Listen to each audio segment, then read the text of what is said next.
السلام عليكم ورحمة الله وبركاته. إن الحمد لله نحمده ونستعينه ونستغفره ونعوذ بالله من شرور أنفسنا وسيئات أعمالنا. من يهده الله فلا مضل له ومن يضلل فلا هادي له. أشهد أن لا إله إلا الله وحده لا شريك له وأشهد أن محمدا عبده ورسوله. يا أيها الذين آمنوا اتقوا الله حق تقاته ولا تموتن إلا وأنتم مسلمون. أما بعد. Hadirin dan hadirat jamaah salat maghrib rahimakumullahu jami'an. Segala puji hendaklah masing-masing di antara kita senantiasa panjatkan kepada Allah Subhanahu wa ta'ala, karena dialah satu-satunya Rabb yang melimpahkan untuk kita nikmat dan karunia. Apabila kita mensyukuri nikmat Allah dan menjadikan kenikmatan tersebut sebagai media meningkatkan kualitas ibadah kepada Allah Subhanahu wa ta'ala, pasti Allah akan tambahkan nikmat. Sebaliknya, bila mana kita tidak bersyukur kepada Allah, kufur akan nikmat-nikmatnya, niscaya Allah Subhanahu wa ta'ala akan menimpakan kepadanya azab yang pedih. Semoga Allah Subhanahu wa ta'ala memudahkan kita semua untuk menjadi hamba-hambanya yang bersyukur.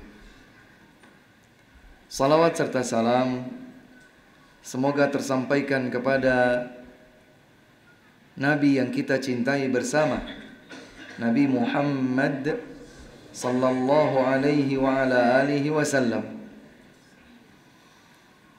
Tidak hanya syafaatnya yang kita nanti, tetapi lebih daripada itu kita berharap semoga Allah Subhanahu wa ta'ala memasukkan kita ke dalam surga, berada dekat bersama beliau di dalam Al-Firdaus Al-A'la. Allahumma amin. Hadirin dan hadirat jamaah sekalian rahimakumullah, berbahagia kita rasanya di kesempatan petang hari ini, karena kita dikumpulkan di salah satu di antara rumah-rumah Allah Subhanahu wa ta'ala, di dalam rangka mengkaji bersama ayat-ayat Allah dan hadis-hadis Rasulullah sallallahu alaihi wa ala alihi wasallam, sambil sekaligus menunggu datangnya waktu salat Isya insyaallah ta'ala. Hadirin yang dimuliakan Allah, mungkin sebagian kita mendengar sebuah ungkapan yang beredar beberapa waktu yang silam. Kata mereka, banyak jalan menuju Roma. Saat itu Roma digambarkan sebagai sebuah tempat di mana muda dan mudi seakan melampiaskan kebahagiaan mereka dengan semua yang umumnya dilakukan oleh orang-orang yang lalai kepada Allah Subhanahu wa ta'ala. Untuk bisa sampai ke tempat tersebut, banyak orang bilang akan banyak jalan menuju tempat itu. Banyak jalan menuju Roma. Tetapi tidak demikian. Jika tujuan seorang hamba yang beriman kepada Allah bukan hanya sekedar sampai di Roma, tapi sampai di dalam surga.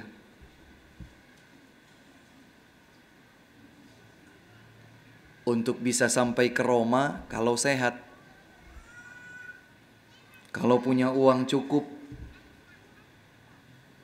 atau bahkan kalau kita masih hidup. Tatkala kita sudah dijemput ajal, sudah tidak bisa lagi kita bermimpi untuk bisa sampai ke Roma. Berbeda dengan seorang mukmin yang justru hidupnya, matinya, segenap aktivitas dan amal perbuatannya dia jadikan sebagai bekal untuk sampai ke dalam surga Allah Subhanahu wa taala. Maka pertanyaannya adalah, ada berapa jalan untuk menuju surga Allah? Kalau orang bilang menuju Roma itu banyak jalan, benarkah bahwa menuju surga Allah Subhanahu wa taala banyak jalan atau hanya satu jalan? Dan kita tahu bahwa seorang muslim dengan keimanannya dia berharap agar dia bisa sampai kepada Allah Subhanahu wa taala. Dan memang demikian. Barang siapa yang mencari keridhaan dari Allah Subhanahu wa taala namun bukan melalui ajaran agama Islam, dia tidak akan sampai dan Allah Subhanahu wa taala tidak akan menerima darinya. Kalau ada seseorang mencari ridha dari Allah, tempat yang tinggi lagi indah di dalam surga, dia tidak bisa mencarinya dari selain jalan Islam.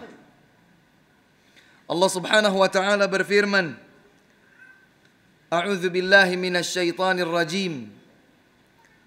Wa may yabtaghi ghairal islami dinan falan yuqbala minhu wa huwa fil akhirati minal khasirin.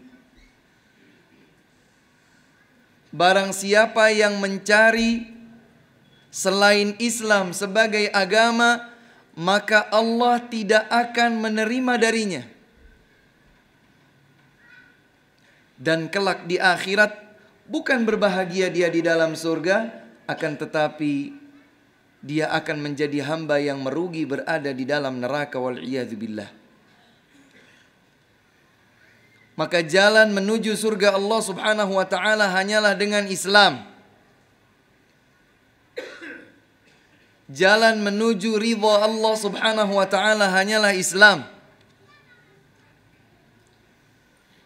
Barang siapa yang mencari jalan selain Islam, tidak akan diterima darinya. Allah menyatakan falan dalam bahasa Arab. Ini saya barusan melihat seperti santri-santri ya. Santri itu. Santri. Ada pondok pesantren. Pondok pesantren apa di sini? Darul Ilm, Masya Allah. Untuk jenjang apa itu? SMP.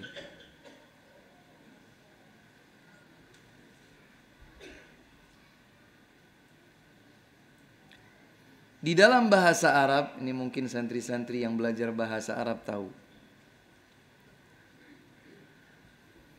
Kalau la artinya tidak atau jangan. Tapi kalau lan, lam dengan nun, maka artinya tidak akan pernah.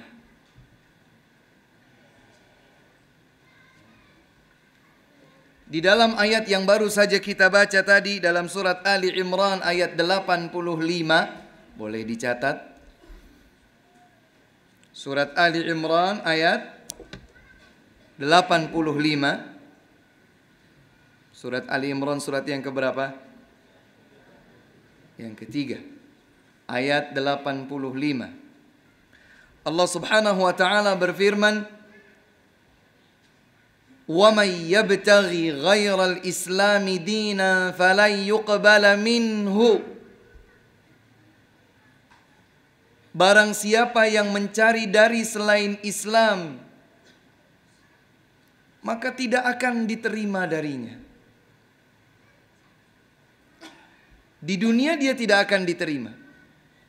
Mohon maaf jika kita dapatkan ada seseorang tidak beriman kepada Allah Subhanahu wa taala, tapi dia banyak mendermakan hartanya di jalan kebaikan.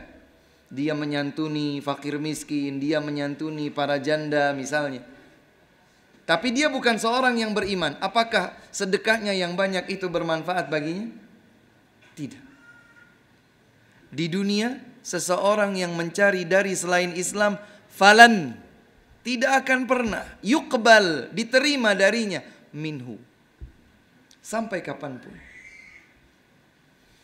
Saya jadi teringat kisah masuk Islamnya Khalid ibnul Walid.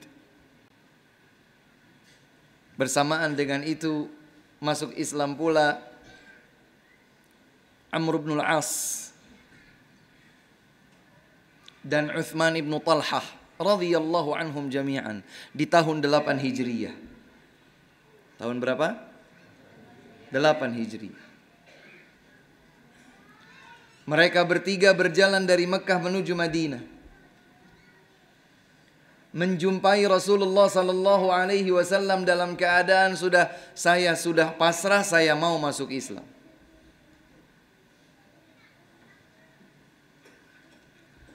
Begitu berjumpa dengan Nabi sallallahu alaihi wasallam, kemudian mereka seakan-akan ingin tidak jadi.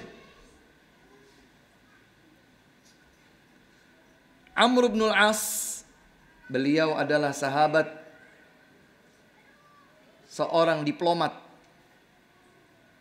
seorang sahabat cerdas, keturunan Quraisy, seorang diplomat, ulung. Sampai-sampai dulu di awal keislaman, tatkala jumlah para sahabat masih sangat sedikit, mereka berhijrah ke kota Habasyah. Habasyah itu sekarang lebih kurang di negeri Ethiopia, di benua Afrika. Para sahabat berhijrah ke sana, mencari perlindungan dan agar dapat menjalankan Islam dengan baik. Maka Quraisy mengutus seorang diplomat atas nama perwakilan kaum Quraisy Mekah, menyampaikan kepada Raja Habasyah agar mengembalikan orang-orang tersebut, sahabat-sahabat itu, kembali ke Mekah. Ternyata di tahun ke-8 masuk Islam. Ini orang hebat ini. Khalid ibnul Walid juga orang hebat, panglima perang. Kisahnya sangat-sangat panjang. Demikian pula dengan Uthman ibn Talhah radhiyallahu anhu. Kalau tidak salah beliau adalah bagian dari keluarga Abdud Dar, penanggung jawab kunci Ka'bah.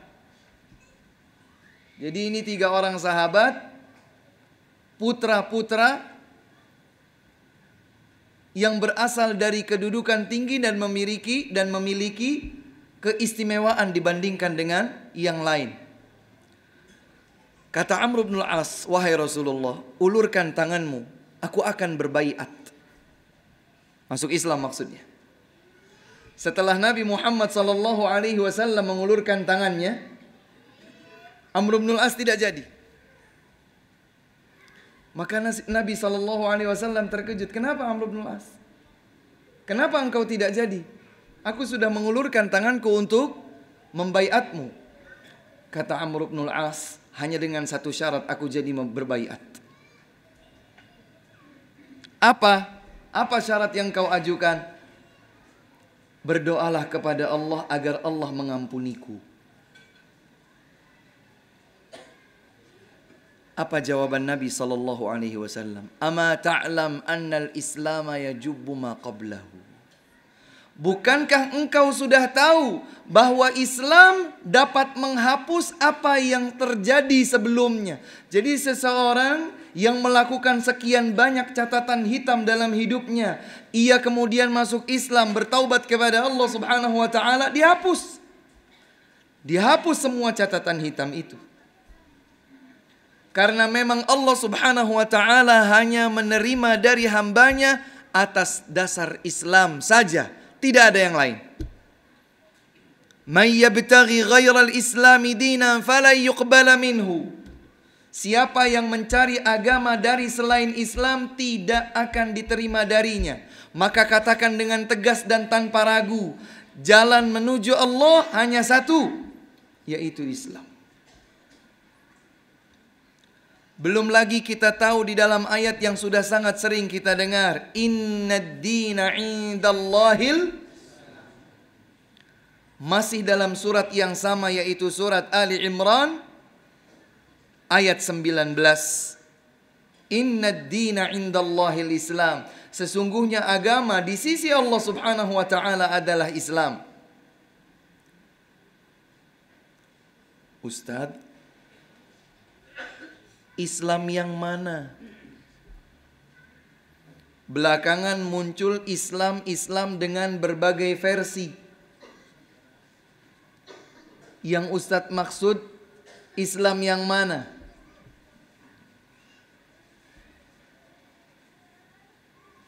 Di zaman seperti sekarang ini sudah semakin banyak orang-orang yang obral kata-kata Islam, tapi entah mereka dapatkan Islam itu dari siapa atau dari mana.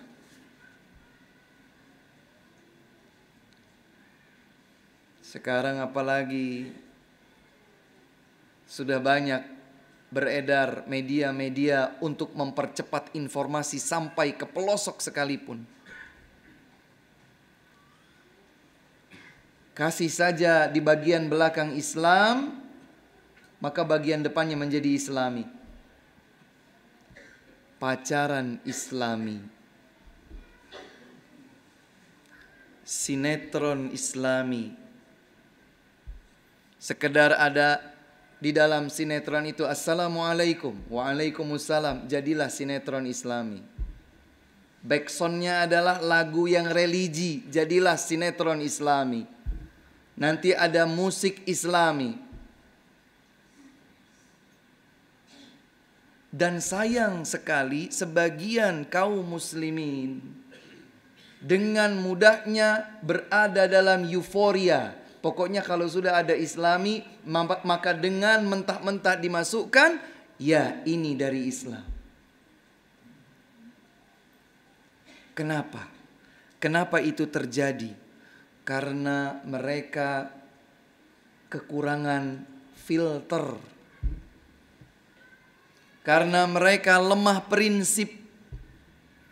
Karena mereka yang dengan mudah mengambil bagian yang diislami-islamikan itu dan mengakuinya, iya itu dari Islam. Mereka tidak memiliki prinsip yang teguh sehingga mereka dengan mudah larut dalam euforia. Pokoknya ada namanya Islami, langsung jadi Islami.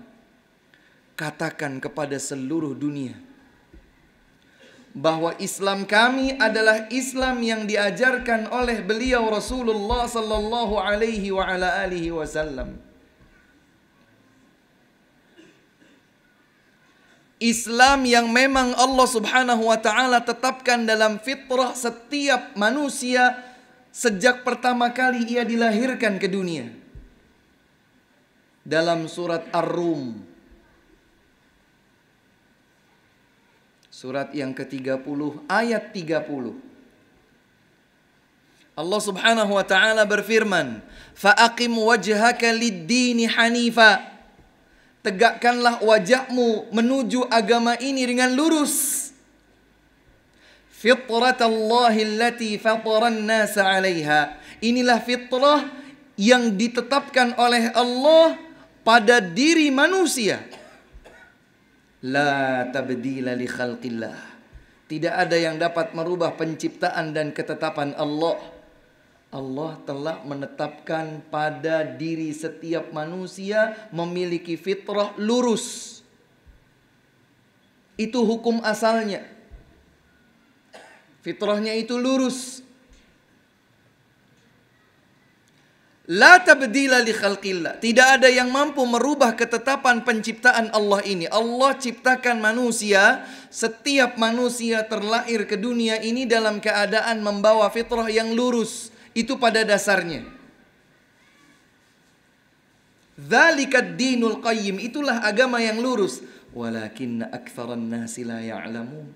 Sayangnya kebanyakan manusia tidak mengetahui. Lebih lanjut tentang fitrah ini, Rasulullah sallallahu alaihi wasallam menjelaskan dalam hadis diriwayatkan oleh Al-Bukhari dan Muslim. Beliau Rasulullah sallallahu alaihi wasallam bersabda, "Ma min mauludin illa yuladu 'alal fitrah." Tidaklah setiap anak yang terlahir dari perut ibunya kecuali terlahir dalam keadaan berada di atas fitrah. Fa abawahu, maka kedua orang tuanya lah, lingkungan terdekatnya lah, kedua orang tuanya lah, yuhawwidanihi, yang memberikan pengaruh sehingga menjadikan anak itu beragama Yahudi, au yunassiranihi, atau keduanya menjadikan anak mereka sebagai Nasrani, au yumajjisanihi, atau mereka berdua menjadikan anaknya sebagai anak yang beragama Majusi. Stop. Berhenti di sini sabda Nabi sallallahu alaihi wasallam. Tidakkah muncul di dalam benak pikiran kita, mengapa Rasulullah sallallahu alaihi wasallam tidak menyatakan wa yuslimanihi, dan kedua orang tuanya lah yang menjadikannya beragama Islam? Menjadikannya Yahudi, menjadikannya Nasrani, menjadikannya Majusi. Sampai di situ hadis berakhir. Mengapa tidak disebutkan wa yuslimanihi, dan kedua orang tuanya lah yang menjadikannya muslim? Mengapa tidak disebutkan? Karena memang fitrah yang dimaksud itulah Islam.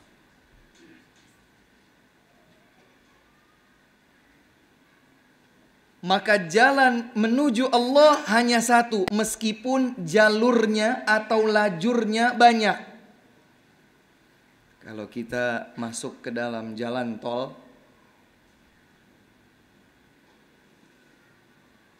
dari timur mau ke barat, dia masuk jalan tol. Maka jalan tol itu memiliki ruas yang lebar sehingga lajurnya banyak. Tapi jalan tolnya hanya satu. Ada sekian banyak lajur kendaraan yang bisa dilewati, namun dengan titik tujuan yang sama, gerbang yang dituju sama. Jalan menuju Allah subhanahu wa ta'ala tidak ada duanya, hanya satu, yaitu Islam. Dan di dalam Islam kita diajarkan sekian banyak kebaikan, iman, amal yang saleh, perkataan, perbuatan, sikap, keyakinan, apapun. Tetapi jalurnya semua akan berada pada satu koridor saja, yaitu jalan Islam yang akan mengantarkan kita kepada Allah subhanahu wa ta'ala.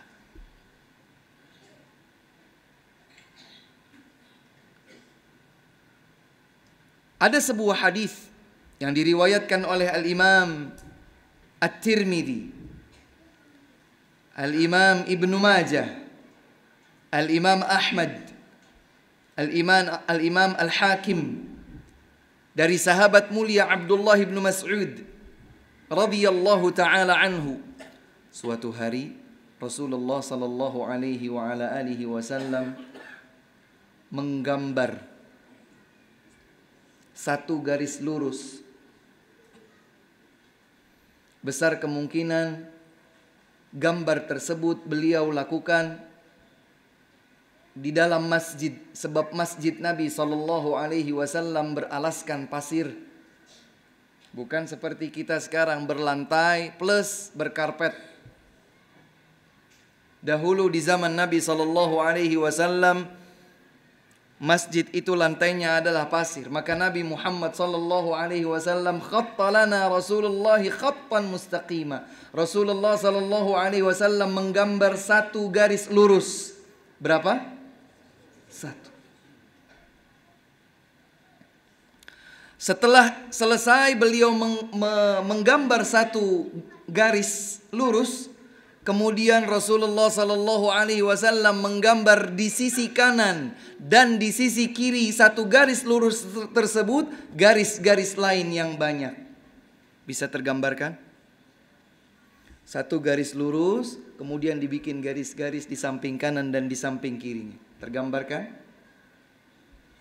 Kemudian Rasulullah sallallahu alaihi wa ala alihi wasallam bersabda, "Hadza sabilullah."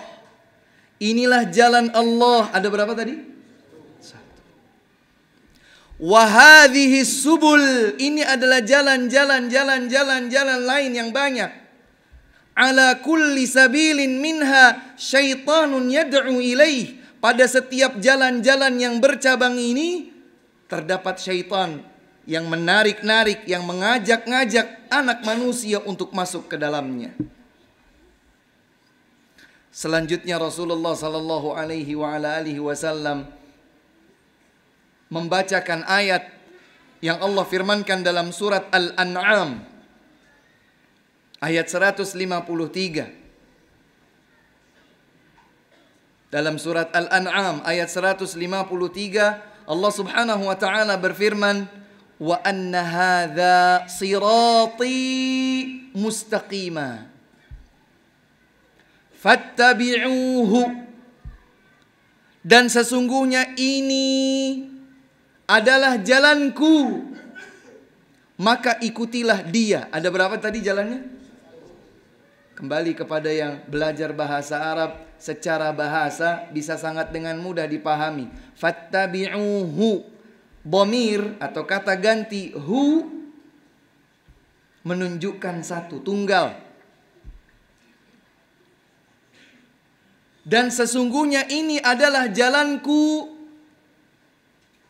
yang lurus, maka ikutilah satu jalan itu.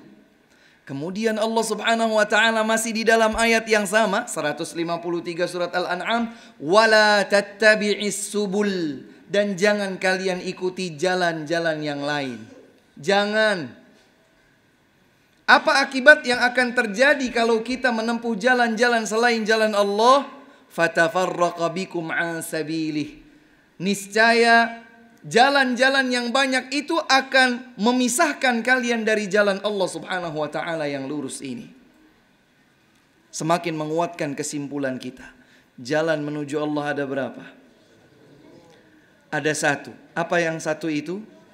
Islam. Namun Islam seperti apa yang akan kita ikuti? Islam yang diajarkan oleh beliau Nabi Muhammad sallallahu alaihi wa ala alihi wasallam. Dikatakan oleh Al-Imam Ibnul Qayyim rahimahullahu taala,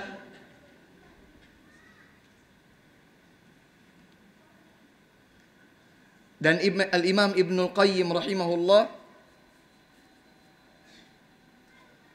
sudah masuk itu Isya?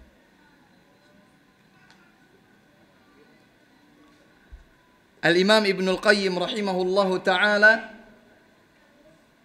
beliau adalah murid dari Syekhul Islam Ibn Taimiyah rahimahullah. Beliau menegaskan dari hadis tersebut, hadis tentang Rasulullah sallallahu alaihi wasallam menggaris satu garis lurus dan seterusnya. Kata Imam Ibnul Qayyim, ini menunjukkan bahwa jalan yang akan menghantarkan hamba menuju Allah hanya satu. Dan siapa saja yang menempuh jalan selain itu, maka dia tidak akan sampai kepada Allah Jalla wa'ala. Islam seperti apa yang akan menghantarkan kita kepada Allah? Islam yang diajarkan oleh beliau Rasulullah sallallahu alaihi wa ala alihi wasallam. Maka Rasul juga bersabda, laqad taraktukum 'alal baydha. Dalam riwayat yang lain, mithlal baydha. Aku meninggalkan kalian dalam keadaan putih benderang. Aku meninggalkan kalian, wahai umatku, dalam keadaan putih benderang. Saking terang benderangnya keadaan yang ditinggalkan oleh Rasul untuk umatnya, beliau berkata, lailuha kanahariha. Saking terang benderangnya keadaan malam yang identik dengan gelap, seperti siang yang identik dengan terang. Seperti itulah Islam yang harus kita ikuti dan kelak akan menghantarkan kita kepada Allah, masuk ke dalam surganya, yaitu Islam yang diajarkan oleh Rasulullah sallallahu alaihi wa ala alihi wasallam, bukan yang lain. Adapun yang berkembang saat ini dengan versi-versi yang begitu banyak, maka itu tidak akan mengantarkan kita kepada Allah Subhanahu wa taala. Apalagi kalau hanya sekedar di-Islam-Islamkan. Islam versi A, Islam versi B.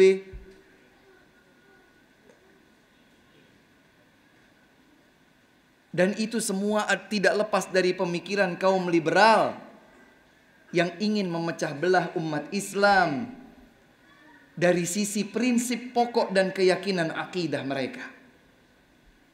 Ini terpropaganda Bapak dan Ibu sekalian. Ini bukan sesuatu yang asal lewat seperti angin yang berhembus. Kaum liberal didukung dengan siapapun yang mengekor bersama mereka, menjadi musuh bersama bagi umat Islam yang ingin mengembalikan kaum muslimin menuju jalan Rasulullah sallallahu alaihi wasallam. Maka yang paling mereka musuhi adalah orang-orang yang senantiasa mengajak kaum muslimin kembali kepada Rasulullah sallallahu alaihi wasallam.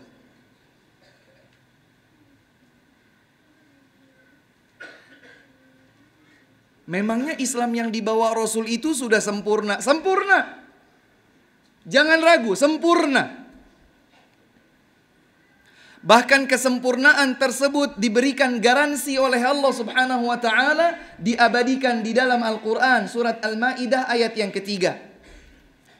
Surat Al-Maidah surat yang keberapa? Yang kelima. Ayat yang ketiga. Dalam ayat tersebut Allah Subhanahu wa taala berfirman, "Al-yauma akmaltu lakum dinakum wa atmamtu alaikum ni'mati wa raditu lakumul Islam madina." Hari ini aku sempurnakan untuk kalian agama kalian. Aku penuhi untuk kalian nikmatku dan aku telah ridhoi Islam sebagai agama kalian. Allah Subhanahu wa taala menyatakan, aku telah menyempurnakan bagi kalian agama kalian. Maka diriwayatkan oleh Al-Bukhari dan Muslim, sekali waktu ada seorang Yahudi mendatangi Umar ibn Khattab radhiyallahu anhu dan berkata, "Ya Amirul Mukminin," di masa pemerintahan Umar, "wahai Amirul Mukminin, aku tahu ada satu ayat dalam Al-Quran yang kalian baca. Ayat tersebut seandainya diturunkan tentang kami, maka kami akan jadikan hari diturunkannya ayat tersebut sebagai hari raya." Maka Umar bertanya, "Ayat apa yang engkau maksud?" Yahudi itu berkata, "Al-yauma akmaltu lakum dinakum." Yahudi tahu Al-Quran, tahu ayat Al-Quran, tahu makna Al-Quran. Bahkan mereka berkata, seandainya ayat itu diturunkan untuk kami, maka kami akan jadikan hari diturunkannya ayat tersebut sebagai hari raya. Akankah kita menjadi umat yang mundur langkah?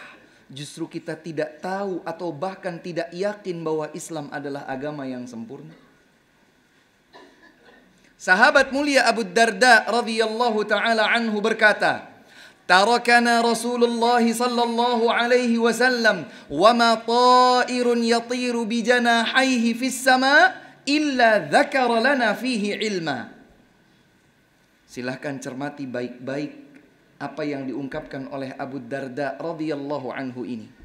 Beliau berkata, seorang sahabat bernama Abu Darda berkata, Rasulullah sallallahu alaihi wasallam telah wafat meninggalkan kita semua dalam keadaan tidak seekor burung pun yang mengepakkan kedua sayapnya di atas angkasa sana, kecuali telah disebutkan ilmu tentang burung itu kepada kami oleh Rasulullah sallallahu alaihi wasallam.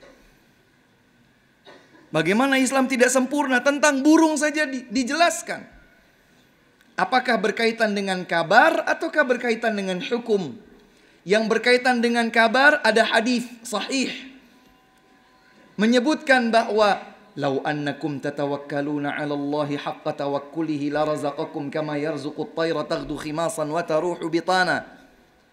Seandainya kalian bertawakal kepada Allah dengan sebenar-benarnya tawakal, niscaya Allah akan memberikan kalian rizki sebagaimana Allah berikan rizki kepada seekor burung yang terbang di pagi hari dalam keadaan perutnya kosong dan kembali di sore hari dalam keadaan perutnya telah terisi penuh. Kalau kita bertawakal kepada Allah dengan sebenar-benarnya tawakal, ini hasilnya. Maka tentang burung, kabar berita tentang burung saja dijelaskan oleh Nabi Sallallahu Alaihi Wasallam. Dan ternyata juga berkaitan dengan hukum dijelaskan oleh Nabi Sallallahu Alaihi Wasallam. Dalam hadis Ibni Abbas disebutkan nahana Rasulullah Sallallahu Alaihi Wasallam an kulli dhi mikhlabin minat tair. Nabi melarang kita mengkonsumsi daging burung dari jenis yang menerkam, memangsa dengan cakarnya. Burung itu banyak. Ada burung kecil, ada burung sedang, ada burung besar, ada burung berleher panjang. Kalau ada burung dia memangsa, menerkam dengan cengkeraman cakarnya, maka jenis burung seperti itu tidak halal dimakan dagingnya. Selain itu burung apapun halal. Jadi tentang burung saja disebutkan, dijelaskan dengan begitu sempurna oleh Nabi Sallallahu Alaihi Wasallam. Maka jangan ragu, yakini jalan Islam hanyalah satu. Itulah Islam yang diajarkan oleh Nabi Muhammad Sallallahu Alaihi Wasallam. Kita lanjutkan insyaallah setelah salat Isya. Wallahu waliyut taufiq. Wa sallallahu wasallam wa baraka ala nabiyyina Muhammadin wa ala alihi wa sahbihi wasallam. Wa akhiru da'wana anil hamdulillahi rabbil alamin. Bismillahirrahmanirrahim. Alhamdulillahi rabbil alamin. Wal aqibatu lil muttaqin. Wala udwana illa 'alal zalimin. Asyhadu an la ilaha illallah wahdahu la syarika lahu ilahul awwalin wal akhirin. Wa asyhadu anna nabiyyana Muhammadan 'abduhu wa rasuluhul mustafal amin. Nabiyyina Muhammadin wa ala alihi wa sahbihi ajma'in wa man tabi'ahum bi ihsanin ila yaumiddin, amma ba'du. Bapak dan Ibu sekalian jamaah salat Isya rahimakumullah. Kita lanjutkan kebersamaan kita dalam mengkaji bahwa jalan satu-satunya menuju Allah Subhanahu wa taala adalah jalan Islam.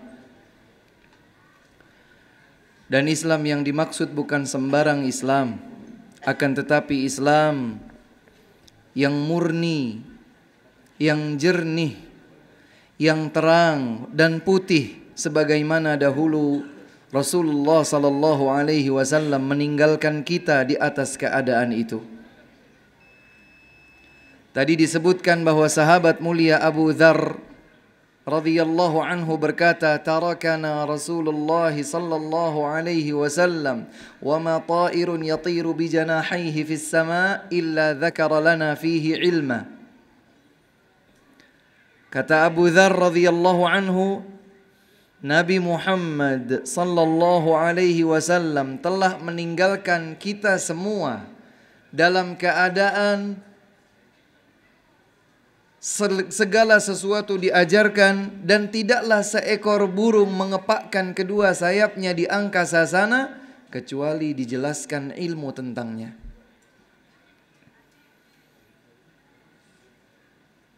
Khabar atau hukum sebagaimana tadi dijelaskan. Sehingga Rasulullah sallallahu alaihi wasallam menyatakan, taraktukum ala mithlil bayda. Aku tinggalkan kalian dalam keadaan seperti semuanya putih terang. Lailuha kanahariha. Saking terangnya keadaan malam yang identik dengan gelap seperti keadaan siang yang identik dengan terang. Kemudian Nabi menegaskan, la yazighu anha illa halik. Tidak ada yang menyimpang dari itu kecuali dia akan binasa. Tidak ada yang berpaling, menyimpang dari jalan yang telah dijadikan terang begitu jelas oleh Nabi SAW, tapi ternyata ia tetap berpaling, maka dia akan binasa.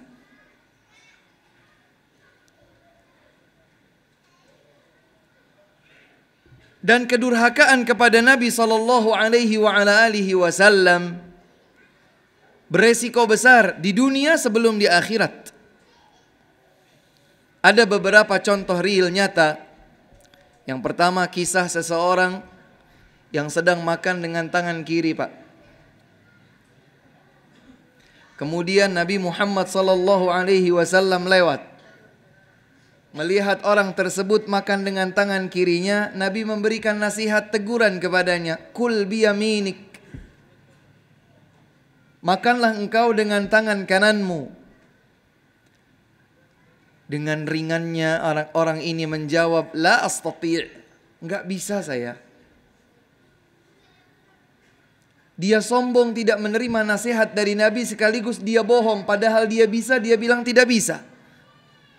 Maka Nabi SAW juga hanya menjawab, lastata'ta, kamu tidak akan pernah bisa. Setelah itu orang tadi tidak lagi bisa mengangkat tangannya untuk makan. Lumpuh. Mendurhakai tuntunan Nabi, menyimpang dari bimbingan beliau, ini akibatnya di dunia sebelum kelak di akhirat. Kisah perang Uhud, peristiwa panjang perang Uhud bersejarah, termasuk sebab bersejarahnya kisah perang Uhud karena perang tersebut berakhir dengan kekalahan pada kaum muslimin. Dan Rasulullah SAW terluka tidak ringan. Sobek pipinya, tanggal salah satu dari gigi serinya, bersimbah darah wajah beliau SAW. Dan sampai kaum musyrikin saat itu berkata, kemarin kami kalah pada perang Badar, sekarang kami menang pada perang Uhud. Kisah yang panjang, saya coba ringkaskan pada beberapa poin. Nabi Muhammad SAW diberikan ilham dan wahyu oleh Allah Subhanahu wa taala untuk mengatur strategi perang Uhud. Karena jumlah kaum muslimin yang sangat terbatas jika dibandingkan dengan kaum musyrikin Mekah yang menyerang dari Mekah ke Madinah. Mereka menyerang membawa pasukan 1000 melawan 300. 10.000 melawan 1.000, 7.000 melawan 1.000. Kemudian di tengah perjalanan 300-nya yaitu kaum munafikin meninggalkan medan perang. Maka sedikitnya jumlah kaum muslimin menjadikan Nabi SAW berpikir bahwa beliau harus mengatur strategi yang jitu. Maka beliau berpikir bagaimana caranya agar berperang hanya satu arah. Berperangnya satu arah. Sebab kalau berperang bebas arah dari manapun, maka pasukan banyak kaum musyrikin itu akan mengelilingi pasukan sedikit kaum muslimin, dibantai habis.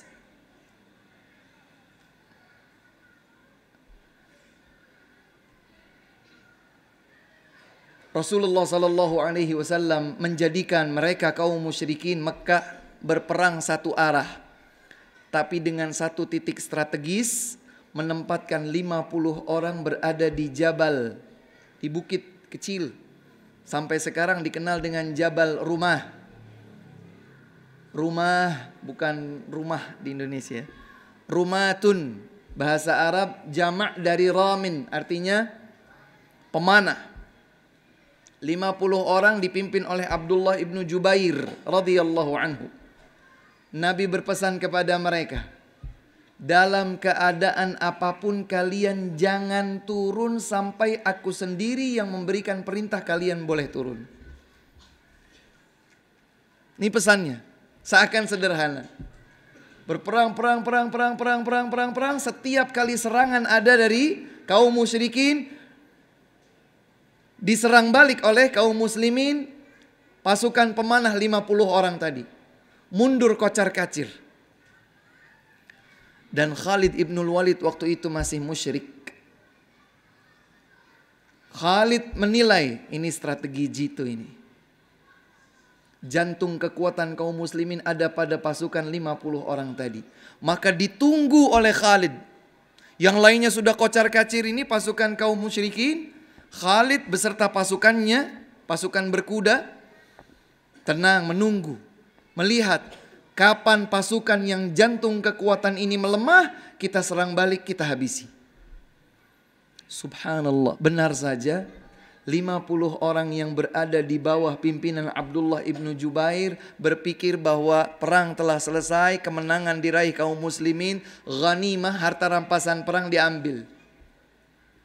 Wah, sudah bersorak menang. Mulailah para sahabat mengambil rampasan perang yang berada di bawah. Yang 50 orang ini lupa. Maka mereka berpikir perang sudah selesai, mereka turun ke bawah untuk ambil harta rampasan perang, kumpulkan untuk kaum muslimin. Maka Abdullah ibnu Jubair mengingatkan, jangan turun, ingat pesan Nabi tadi loh. Buat apa kita menunggu Abdullah bin Jubair? Kita sudah menang. Apalagi yang kita tunggu? Tidak perlu kita mendengar perintah Nabi kita boleh turun, menang sudah. Turun, ditahan, bersisa 5 orang, 45 yang lain turun ke bawah. Khalid ibnul Walid melihat jantung kekuatan pasukan kaum muslimin ini melemah. Dia berputar, menjadikan serangan itu berasal dari 2 arah. Kaum musyrikin yang sudah mulai kocar-kacir diberikan isyarat untuk kembali, dihabisi, bahkan sampai terdengar informasi bahwa Nabi Muhammad SAW telah meninggal dunia. Semakin lemas kaum muslimin saat itu. Bahkan sebagiannya sudah putus asa. Kalau Nabi sudah meninggal, kita berperang buat siapa? Pimpinannya, panglimanya sudah tewas. Saking kocar kacirnya keadaan kaum muslimin dengan serangan balik dari Khalid tadi. Sebab kelalaian sebagian orang yang mengabaikan pesan dan tuntunan Nabi sallallahu alaihi wasallam. Allahu akbar. Dikasih kalah karena mereka mengabaikan pesan Nabi untuk tidak turun kecuali dengan perintah dari beliau.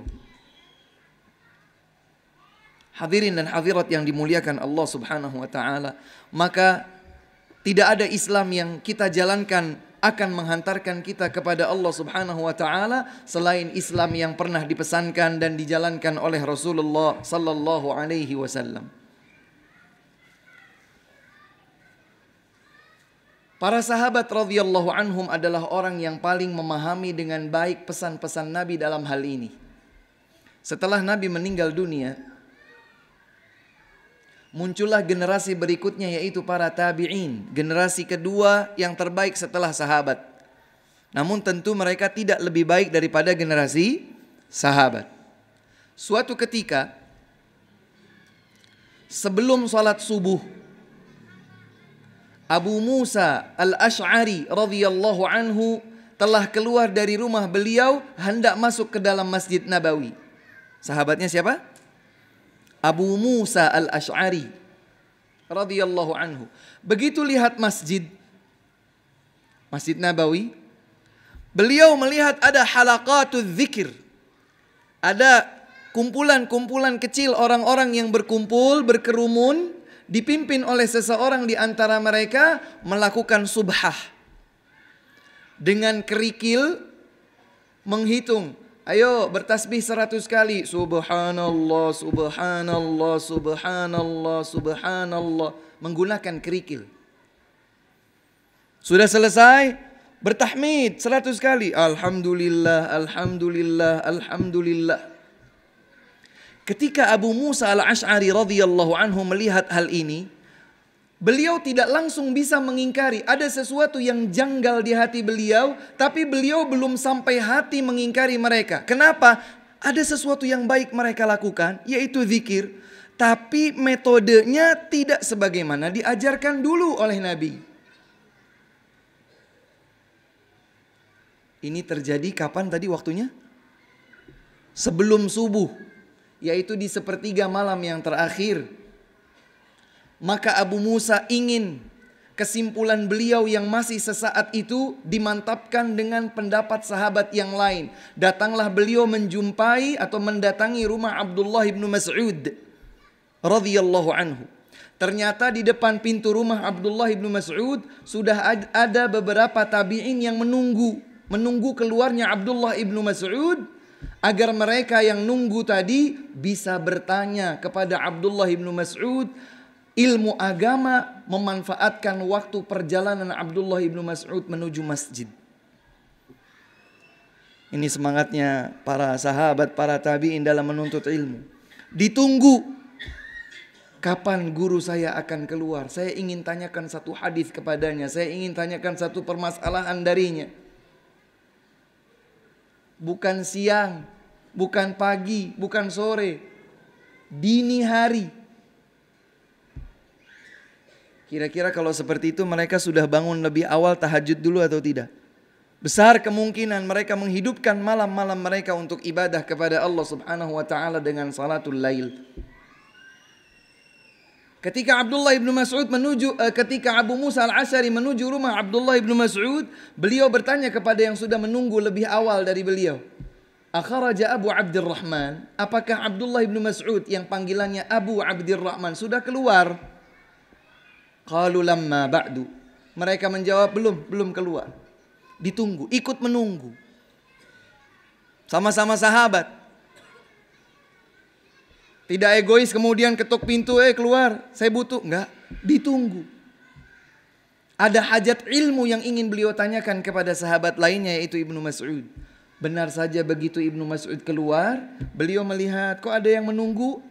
Ternyata salah satu di antara mereka adalah Abu Musa. Ma hamalaka ala hadza ya Abu Musa? Apa yang membawamu menunggu di sini wahai sahabatku Abu Musa? Kemudian Abu Musa berkata, amrun unkiruhu wa askutu anhu. Ada sesuatu yang aku ingkari di dalam hatiku tapi aku belum mampu untuk mengucapkannya. Abdullah bin Mas'ud bertanya, apa itu? Kemudian diceritakanlah apa yang tadi beliau lihat. Ada halaqah, zikir, dipimpin oleh seseorang dengan menggunakan batu kerikil, subhanallah sekian ratus kali dan seterusnya.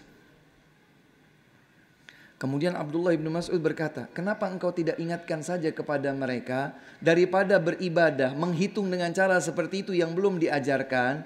Aku jamin setiap zikir mereka akan tercatat di sisi Allah. Lebih baik mereka itu menghitung-hitung kesalahan mereka, untuk disadari dan segera bertaubat kepada Allah agar tidak diulangi. Kemudian kata Abu Musa, lebih baik engkau melihat sendiri. Maka mereka beranjak melihat apa yang telah tadi dikabarkan oleh Abu Musa. Begitu dilihat benar, kejadiannya sebagaimana diceritakan. Maka Abdullah bin Mas'ud mendekat kepada mereka. Apa yang kalian lakukan? Berzikir. Kata Abdullah bin Mas'ud, mengapa kalian tidak menghitung saja kesalahan-kesalahan dan dosa-dosa yang telah dilakukan? Adapun untuk zikir, meskipun kalian tidak hitung, maka aku jamin zikir kalian tidak akan luput dari catatan Allah Subhanahu wa taala. Adapun dengan cara seperti ini, cara yang tidak pernah diajarkan oleh Nabi kepada sahabat-sahabatnya. Kemudian pimpinan halakat itu tadi seakan protes. Kok enggak boleh? Ini kan baik. Menilai sebuah kebaikan atas nama Islam hanya kesimpulan pribadi. Ini kan baik. Maka kata Abdullah bin Mas'ud, wahai kalian, itu periuk Nabi SAW bekas beliau makan belum pecah, dan baju-baju yang beliau tinggalkan di rumahnya belum usang. Sahabat-sahabatnya yang dulu mendampingi beliau masih banyak yang hidup. Tapi tidak ada seorang pun di antara mereka para sahabat yang pernah diajarkan oleh Nabi cara berzikir semacam ini. Caranya siapa yang kalian jalankan? Hanya sekedar menganggap ini baik, bikin metode baru, memodifikasi cara, berinovasi. Orang tadi berkata lagi, kami tidak inginkan kecuali kebaikan. Maka kata Abdullah bin Mas'ud, kalian hanya memiliki satu di antara dua pilihan. Yang pertama adalah, kalian dengan melakukan ini merasa ini baik padahal tidak dicontohkan Nabi. Kalian menganggap bahwa kalian lebih baik dari Nabi. Seakan-akan mereka berkata, ini kan baik meskipun tidak dilakukan Nabi, ini kan baik. Meskipun Nabi tidak pernah menyontohkan, tidak pernah memerintahkan kepada sahabatnya, tapi ini kan baik. Maka seakan-akan kalian menganggap bahwa kalian lebih baik dan lebih mengerti kebaikan daripada Rasulullah SAW. Ini kemungkinan yang pertama. Atau kemungkinan yang kedua, kalian membuka pintu dimodifikasinya Islam padahal tidak diajarkan oleh Nabi SAW. Kalian lakukan yang mana? Dan kedua kemungkinan itu semuanya jelek. Kembali lagi mereka menegaskan, kami hanya ingin kebaikan kok Abu Abdurrahman, Abdullah ibn Mas'ud.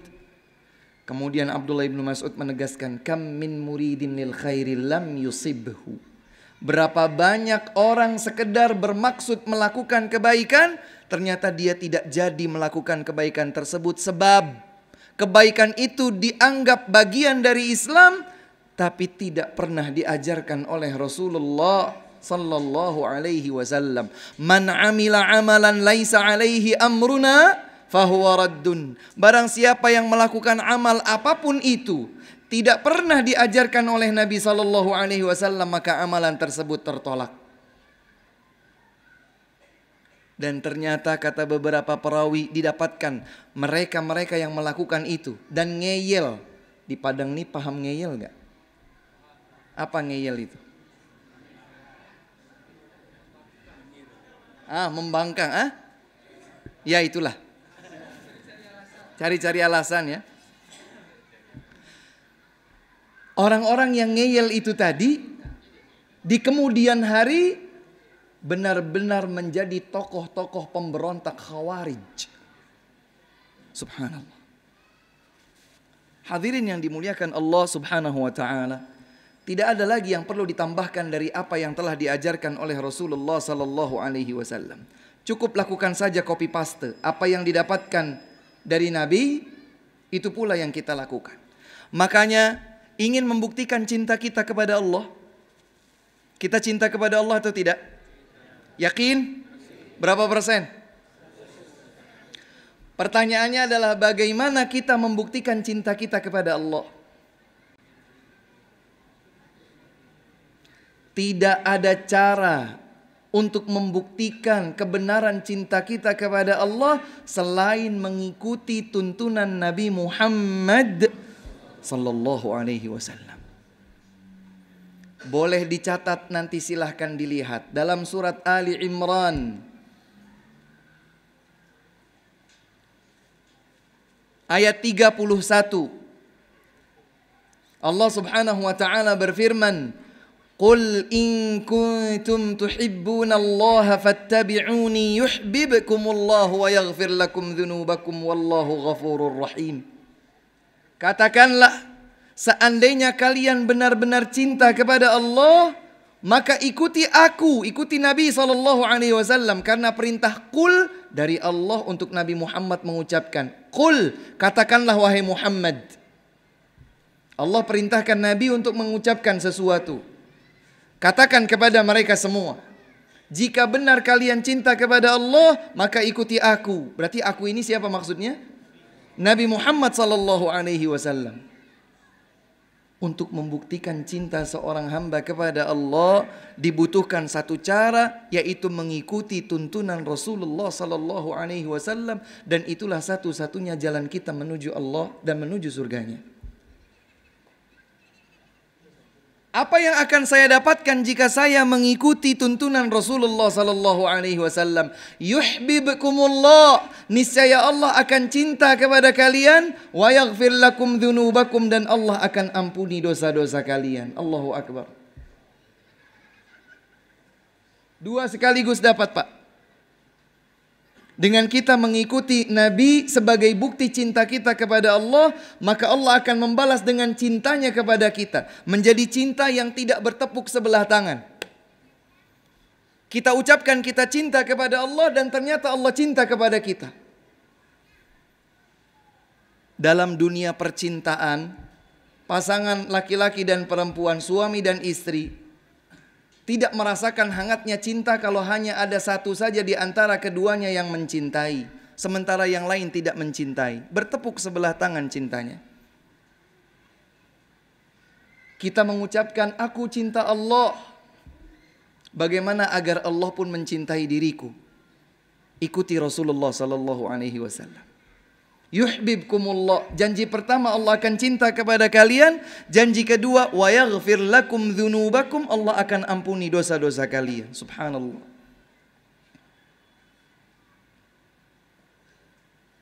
Kullu ummati yadkhulunal jannata illa man aba. Masing-masing dari umatku akan masuk ke dalam surga kecuali yang menolak. Siapa menolak masuk surga? Kata Nabi SAW, kullu ummati yadkhulunal jannah illa man aba.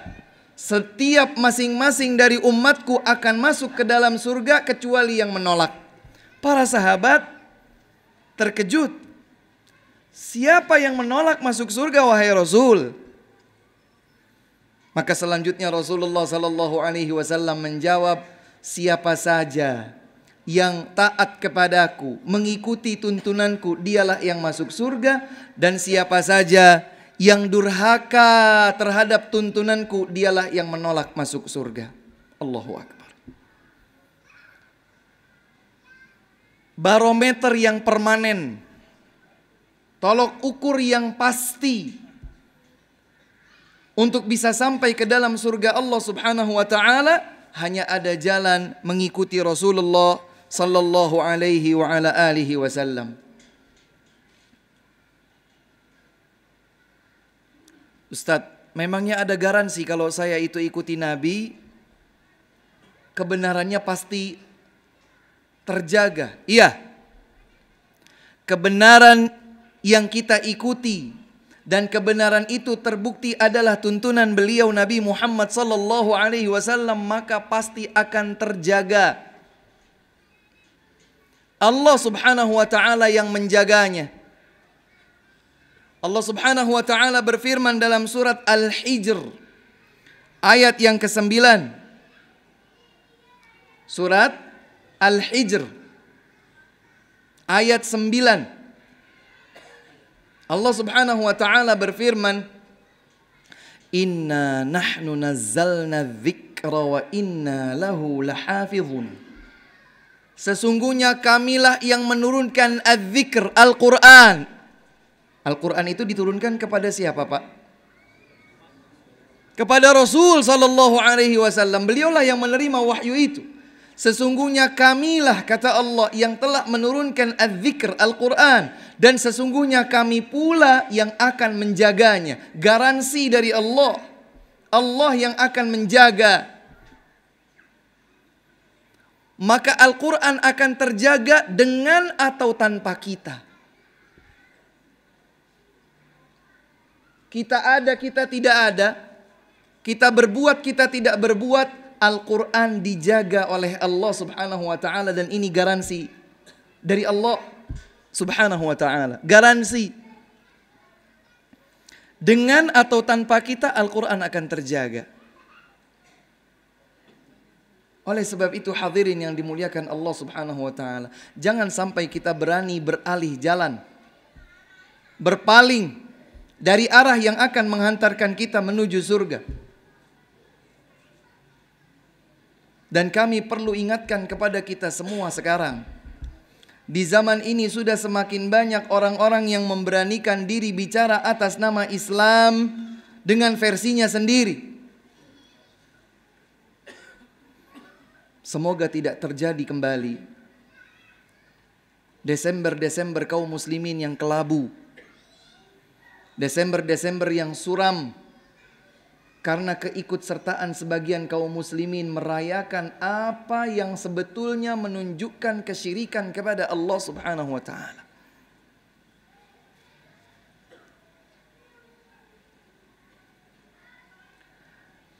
Dan yang lebih disayangkan lagi adalah bahwa sebagian kaum muslimin mengikuti arahan statement seseorang yang dianggap bertitel tinggi, dianggap paham tafsir Al-Quran. Dia berkata bahwa mengucapkan ucapan selamat hari raya terhadap mereka dianjurkan dalam Islam. Allah Akbar.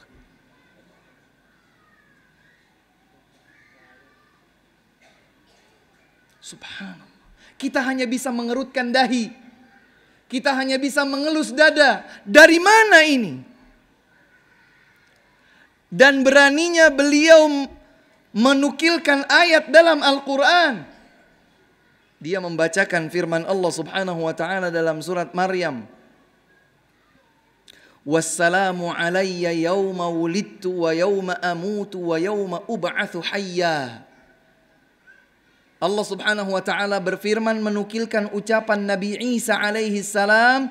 Tatkala Nabi Isa berkata, dan keselamatanlah bagiku saat aku dilahirkan, saat aku diwafatkan, dan saat aku dibangkitkan kembali. Tuh, ayat ini menunjukkan ada anjuran ucapan selamat.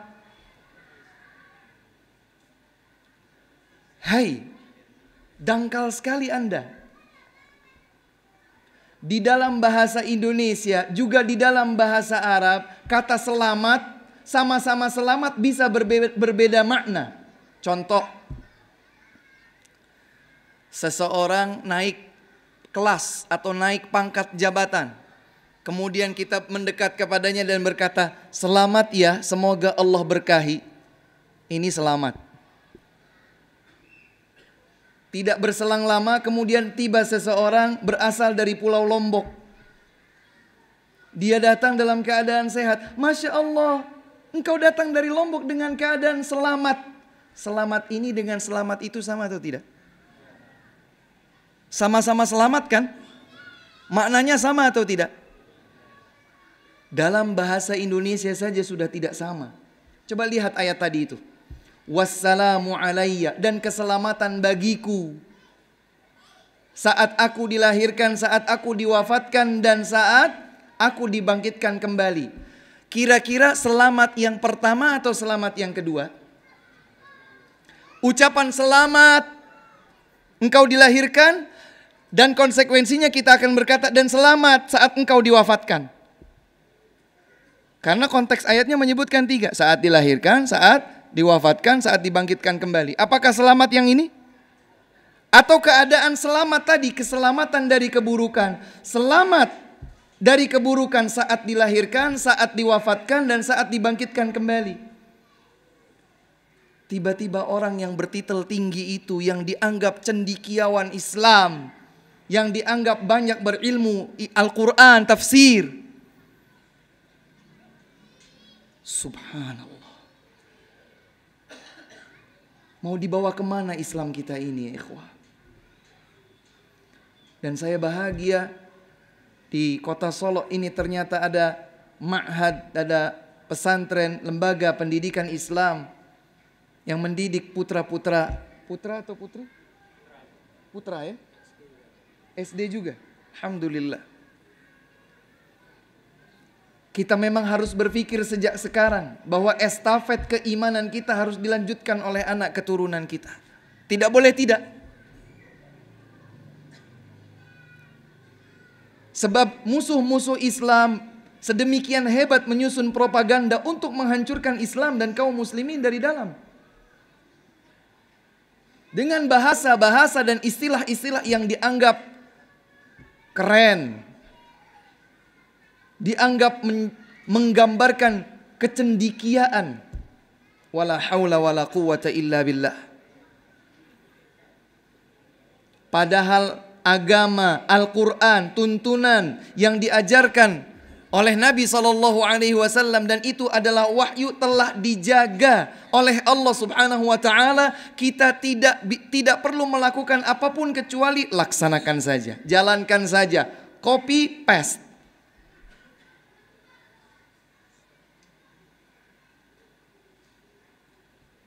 Ditiru, dilakukan sebagaimana contohnya. Sudah.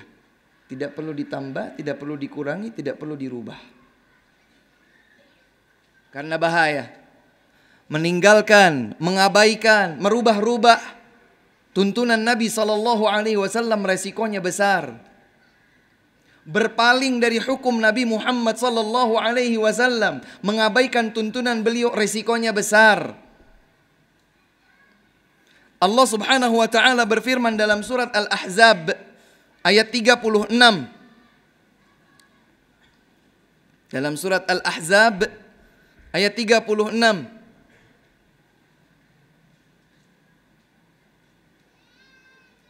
Wa ma kana li mu'minin wa la mu'minatin idza qada Allahu wa rasuluhu amran ay yakuna lahumul khiyaratu min amrihim.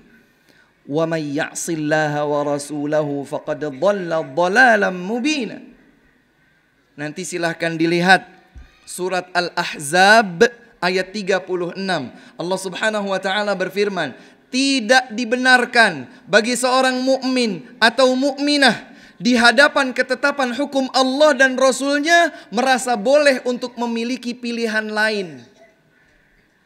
Dalam sebuah perkara, dalam sebuah keadaan, sudah ada ketetapan hukumnya dari Allah dan Rasulnya, tidak diperbolehkan, tidak bagi seorang mukmin ataupun seorang mukminah merasa ada pilihan lain yang lebih baik. Haram.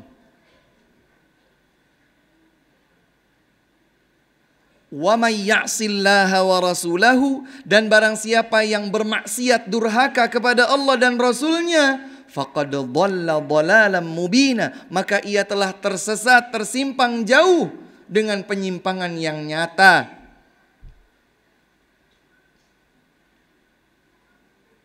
Ini peringatan dari Allah Subhanahu wa taala kepada siapapun yang merasa boleh untuk keluar dari batasan hukum Rasulullah sallallahu alaihi wasallam. Bahkan Allah Subhanahu wa taala berfirman dalam surat An-Nisa ayat 65.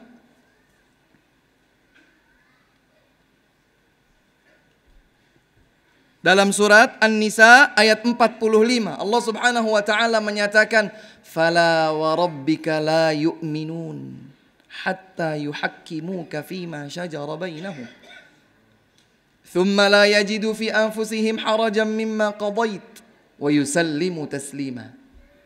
Nanti juga dilihat boleh surat An-Nisa surat keempat ayat 65. Allah Subhanahu wa taala berfirman, demi Allah Rabbmu wahai Muhammad, tidak beriman. Jadi Allah bersumpah, kalau biasanya Allah bersumpah dengan nama makhluk-makhluknya, wal asr, wad duha, wat tini waz zaitun, wasyamsi wal qamari. Dalam ayat 65 surat An-Nisa Allah berfirman atas nama dirinya sendiri.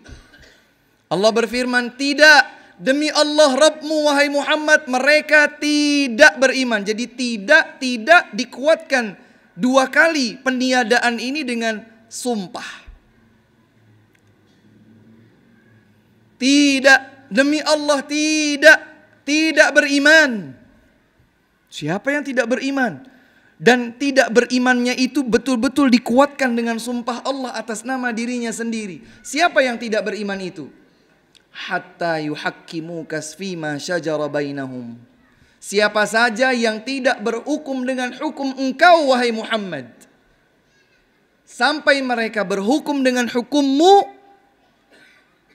Kalau belum, maka demi Allah mereka tidak beriman. Ini bukan sesuatu yang main-main ini. Ini serius. Maka biarkan. Ya. Kokohkan diri kita dengan ilmu. Biarkan hiruk pikuk di luar mengacaukan prinsip-prinsip akidah kita. Mengganggu prinsip-prinsip anak-anak kita. Tanamkan dalam diri kita ilmu kebenaran. Tanamkan pada anak-anak kita ilmu kebenaran. Semoga Allah subhanahu wa ta'ala menetapkan istiqamah pada diri kita. Tidak beriman demi Allah, tidak beriman mereka semua sampai mereka berhukum dengan hukum engkau wahai Muhammad. Hanya ini saja? Tidak, ada yang kedua. Wala yajidu fi anfusihim harajan mimma qadait. Mereka tidak menemukan rasa berat sedikit pun terhadap setiap hukummu. Tidak ada rasa berat. Nabi menuntunkan apa? Tidak ada rasa berat untuk kita tinggalkan, untuk kita laksanakan. Tidak ada rasa berat. Kalau masih ada rasa berat, kembali ke yang pertama. Khawatir kita keimanan kita menjadi hilang. Cukup sampai di titik yang kedua ini? Tidak, ada yang ketiga. Thumma la yajidu fi anfusihim harajan mimma qadait wa yusallimu taslima. Berlapang dada menerima sepenuhnya. Subhanallah. Maka bersih dalam diri ini dari sikap meninggalkan, mengabaikan tuntunan Rasulullah sallallahu alaihi wa ala alihi wasallam. Bersih. Karena semuanya akan mengarah kepada hukum beliau. Sesuai dengan yang pernah beliau contohkan kepada kita semua melalui generasi terbaik pertama, para sahabat Rasulullah radhiyallahu taala anhum ajma'in. Yang terakhir, Allah subhanahu wa ta'ala menjelaskan tentang nasib-nasib orang-orang yang berpaling dari tuntunan Allah, berpaling dari tuntunan Rasulullah sallallahu alaihi wa ala alihi wasallam, yaitu yang Allah firmankan dalam surat Thaha.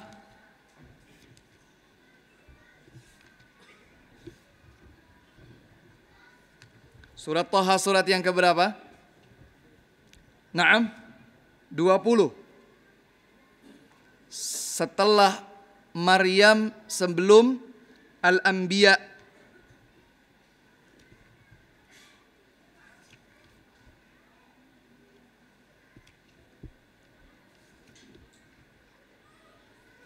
Allah subhanahu wa ta'ala berfirman dalam surat Thaha, وَمَنْ أَعْرَضَ عَنْ ذِكْرِي فَإِنَّ لَهُ مَعِيشَةً ضَنْكًا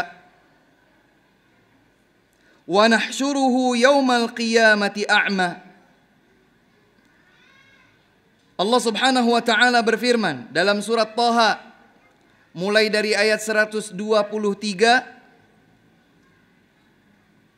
sampai 126.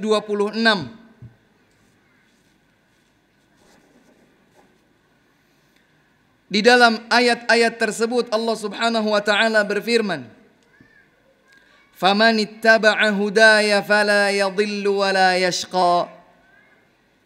Barang siapa yang mengikuti petunjukku, maka dia tidak akan sengsara dan tidak akan tersimpang jalan. Para ulama menjelaskan bahwa janji kebaikan yang diberikan kepada hamba yang selalu berkomitmen kepada tuntunan Allah dan Rasulnya sallallahu alaihi wasallam, janjinya itu ada dua, di dunia dan di akhirat. Faman ittaba'a hudaya fala yadhillu wala yashqa. Siapa yang mengikuti petunjukku, dia tidak akan tersimpang jalan, tidak akan berbelok arah di dunia, dan tidak akan sengsara di akhirat. Itu ayat 123. Lanjutkan pada ayat 124, Allah menyatakan, Wa man a'radha 'an dzikri, namun barang siapa yang berpaling dari tuntunanku, dari peringatanku, dari petunjukku, fa inna lahu ma'isyatan dhanka wa nahsyuruhu yaumal qiyamati a'ma. Kami akan jadikan kehidupannya sempit di dunia dan kami akan bangkitkan dia di akhirat dalam keadaan buta. A'ma, buta. Kemudian orang itu nanti akan protes. Qala rabbi lima hasyartani a'ma wa qad kuntu basira. Ayat 125. Dia akan berkata, wahai Rabbku, mengapa engkau bangkitkan aku dalam keadaan buta padahal dahulu di dunia aku bisa melihat? Mengapa engkau bangkitkan aku dalam keadaan buta ya Allah? Maka Allah Subhanahu wa taala menjawab, qala kadzalika atatka ayatuna fanasitaha wa kadzalikal yauma tunsa. Inilah akibat dari kelalaianmu, kedurhakaanmu, penyimpanganmu dahulu di dunia. Telah datang kepadamu ayat-ayatku, ayat-ayat kami kata Allah, sementara engkau melalaikannya, engkau mengabaikannya. Maka di hari ini engkau pun dilalaikan dan diabaikan. Di dunianya sempit, di akhiratnya buta. Allah Subhanahu wa ta'ala tidak pernah dusta dalam firman-Nya. Itu hak dan pasti akan terjadi. Di zaman yang penuh dengan gelombang fitnah yang sedemikian dahsyat, maka hendaklah kita menjaga diri kita dengan iman. Berdoa kepada Allah Subhanahu wa taala, ya muqallibal qulub, tsabbit qalbi ala dinik. Dan tingkatkan ilmu tentang agama. Karena dengan ilmulah seseorang bisa mengetahui mana yang hak, mana yang batil, mana yang dicintai Allah, mana yang dibenci oleh Allah, mana yang diperintahkan dan mana yang dilarang, dengan ilmu. Dan hanya orang-orang berilmu yang bisa mewujudkan rasa takut dan tunduk patuhnya kepada Allah. Innama yakhsyallaha min ibadihil ulama. Yang takut sekaligus tunduk dan patuh kepada Allah hanyalah mereka orang-orang yang berilmu. Bentuklah lingkungan yang salih. Gandeng tangan satu sama lain di antara kita. Jangan mudah dicerai-beraikan oleh siapapun. Dengan cara apapun, berpegang teguhlah di atas tali agama Allah. Wa'tasimu bihablillahi jami'an wa la tafarraqu. Berpegang teguhlah kalian terhadap tali agama Allah, jangan kalian tercerai-berai. Dan semoga Allah Subhanahu wa ta'ala senantiasa membimbing kita dengan taufiknya. Kita berjalan di atas jalan yang diridhai olehnya. Allahumma amin. Ini yang dapat kami sampaikan. Wallahu ta'ala a'lamu bis-shawab. Wa sallallahu wa sallam wa baraka ala nabiyyina Muhammadin wa ala alihi wa sahbihi wa sallam.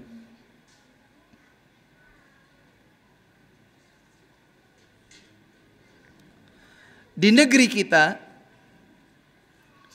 memang belum sepenuhnya hukum-hukum Islam dipakai.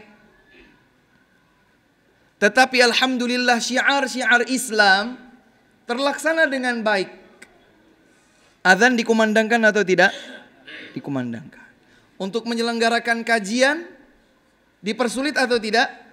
Tidak. Ketika kita ingin berhari raya di tanah lapang, memungkinkan atau tidak? Memungkinkan. Wanita-wanita berjilbab sebagaimana jilbab yang diajarkan dalam Islam dilarang atau tidak? Tidak. Lembaga-lembaga pendidikan Islam yang kita kelola, apakah kurikulumnya akan dilarang? Tidak, alhamdulillah. Dan salah satu di antara tanda negeri Islam adalah banyaknya, mayoritasnya kaum muslimin dan terlihatnya syiar-syiar Islam. Salat 5 waktu, alhamdulillah. Alhamdulillah. Kita tidak dilarang untuk melaksanakan salat 5 waktu berjamaah di masjid.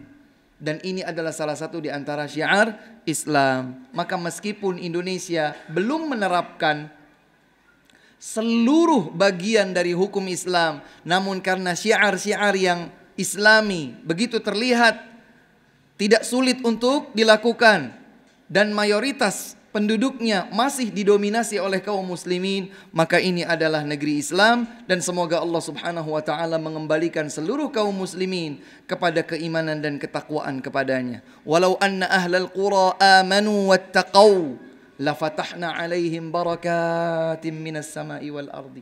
Seandainya mereka penduduk sebuah negeri beriman dan bertakwa, maka kami akan bukakan pintu-pintu keberkahan dari langit dan bumi.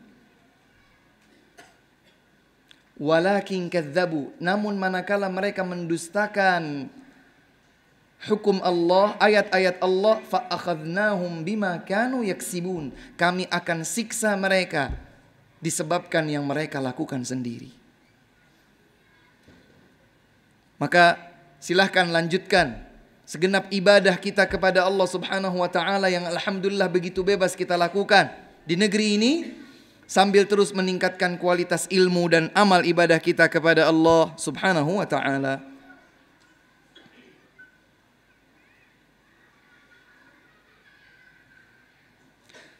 Saya punya anak perempuan, saat ini sekolah di kelas 5 SD, sekolah umum. Anak khawatir pelajaran agama yang diajarkan tidak sesuai dengan Al-Quran dan As-Sunnah. Mohon diberikan saran Ustaz.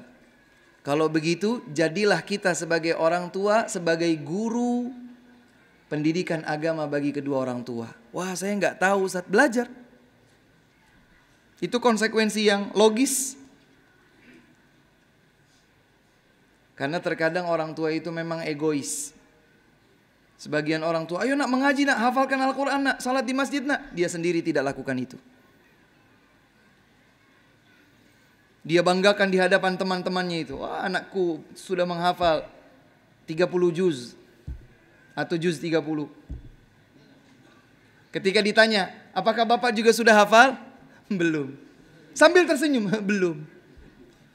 Tahun depan ditanya lagi, jawabannya sama. 2 tahun yang akan datang ditanya lagi, sekarang sudah hafal Pak, sudah 2 tahun. Belum. Sampai kapan? Kita selalu menuntut anak kita belajar. Ayo nak, hafalkan ayat ini, hafalkan hadis itu, hafalkan doa ini, hafalkan zikir itu.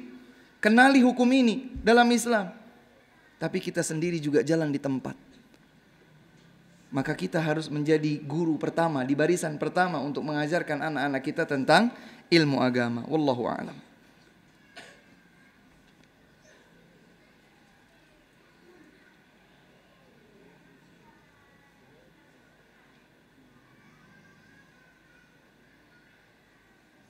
Bagaimana dengan beberapa juru dakwah yang menyebarkan kerancuan di tengah-tengah masyarakat untuk melakukan sesuatu yang tidak dicontohkan oleh Rasulullah sallallahu alaihi wasallam? Ini sebuah kemungkaran, maka kita ingkari dengan sesuai dengan kemampuan kita. Kalau kita memiliki garis jabatan, kekuasaan di wilayah kemungkaran itu dilakukan, kita ingkari dengan tangan. Karena Nabi SAW bersabda, "Man ra'a minkum munkaran falyughayyirhu biyadihi." Siapa di antara kalian melihat kemungkaran, hendaklah ia merubah, mengingkarinya dengan tangannya. Dan ini tertuju kepada wulatul umur, para pemegang, pemangku jabatan, pemegang pertanggungjawaban penuh dalam setiap lingkupnya. Seperti misalnya seorang suami atau seorang ayah di tengah-tengah rumah tangga, seorang RT dalam lingkup RT-nya, seorang RW di lingkup RW-nya, seorang lurah di lingkup kelurahannya, dan begitu seterusnya. Dia melihat di lingkup kekuasaan atau kepemimpinannya ada kemungkaran, maka dia ingkari dengan kekuasaan tersebut dengan cara yang hikmah. Bukan seorang pemimpin, silahkan lihat kemungkinan kedua. Fa illam yastati' fabilisanihi, belum bisa, maka dengan lisannya ia ingkari. Diberikan teguran, diberikan nasihat juga dengan cara yang baik, dengan hikmah. Kalau tidak mampu juga, fabiqalbih, diingkari dengan kalbu. Bagaimana caranya mengingkari dengan kalbu? Kita tidak setuju. kita mengingkari dan kita membenci kekeliruan itu dilakukan. Karena ini adalah bagian dari ingkarul mungkar. Ya, ingkarilah sesuai dengan kemampuan yang ada pada diri kita. Kemudian iringi upaya yang kita lakukan tersebut dengan berdoa kepada Allah Subhanahu wa taala, ya Allah berikan hidayah kepada saudaraku itu yang keliru. Berikan istiqamah kepada saudaraku tadi agar dia hanya berada di atas jalan yang lurus dan menjauh dari jalan yang menyimpang. Dalam beragama, apakah kita mengikuti guru atau Al-Quran dan Al-Hadis? Kita ikuti Al-Quran dan Al-Hadis, dan agar memahami keduanya dengan paham yang lurus, kita butuh bimbingan dari seorang guru agar pemahaman kita benar. Ustadz, tapi guru kan macam-macam. Di sini dia. Gurunya adalah guru yang senantiasa mengajak kita memahami Al-Quran dan Al-Hadis dengan pemahaman as-salafus salih. Generasi terdahulu terbaik, tersalih. Para sahabat, para tabi'in, para tabi'ut tabi'in, dan siapapun yang mengikuti jejak mereka di dalam memahami Islam. Jadi kalau guru kita selalu saja mengajarkan kita Islam dengan Al-Quran, dengan Al-Hadis, dan menyebutkannya dengan pemahaman para sahabat, generasi terdahulu yang telah terbukti kesalihannya, maka itu adalah guru yang baik, guru yang teladan. Tapi kalau kemudian kita mengikuti Al-Quran dan Al-Hadis, tapi kita pahami dengan pemahaman kita sendiri, maka kita khawatir kita akan keliru. Wallahu a'lam.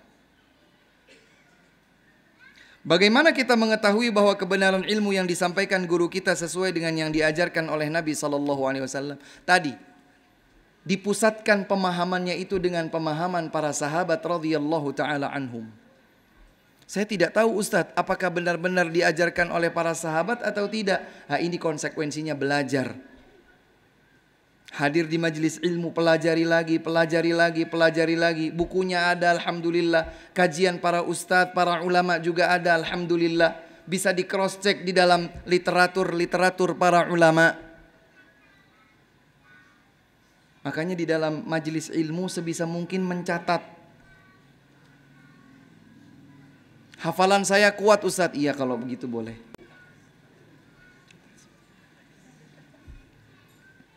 Seperti Imam Syafi'i ya, saat berguru kepada Imam Malik. Dengan susah payah itu Imam Syafi'i berguru kepada Imam Malik. Tidak langsung dari awal diterima. Sekalinya diterima, beliau duduk. Semua murid-murid senior Imam Malik itu mencatat. Dengan kertas atau buku dan alat tulis.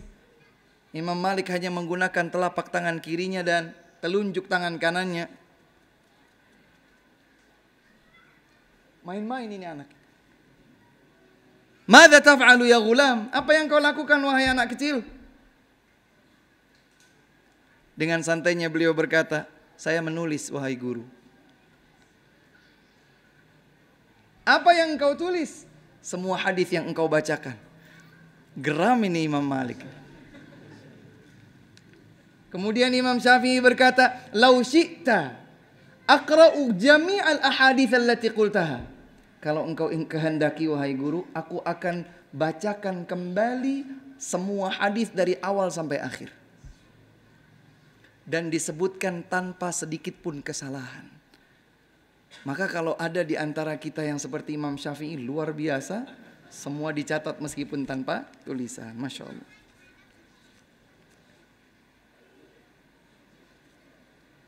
Banyak sekali.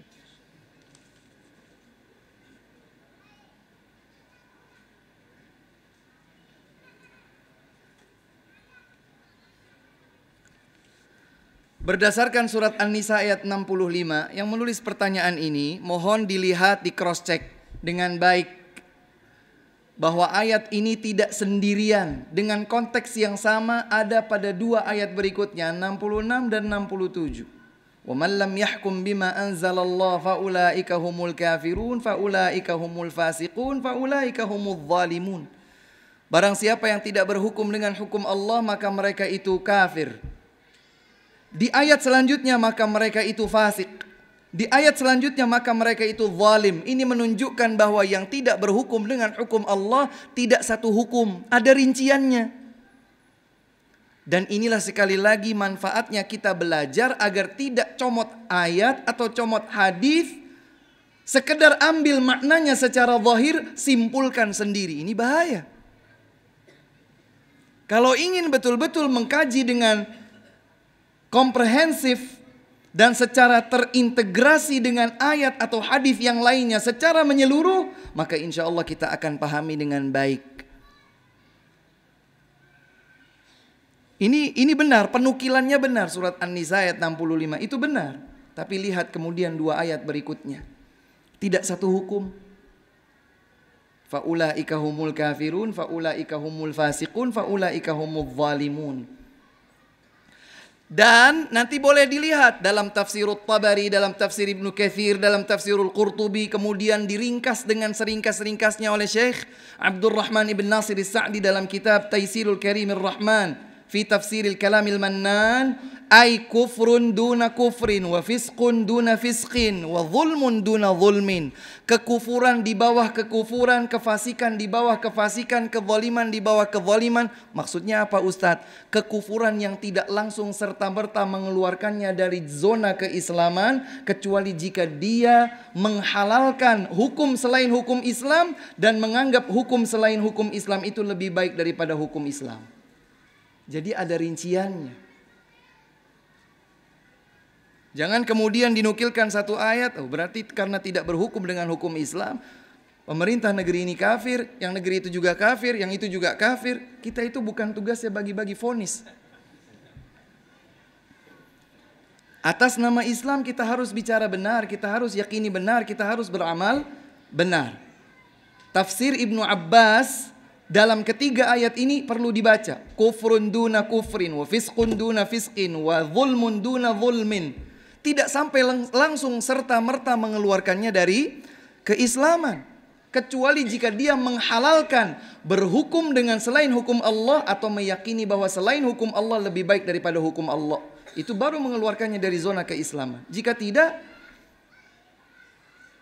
maka tidak boleh kita keluarkan dari hukum Islam. Wallahu a'lam.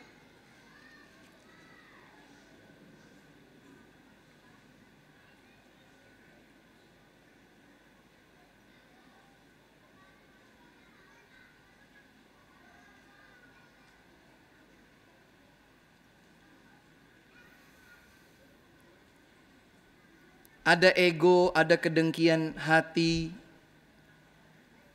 Ini adalah penyakit.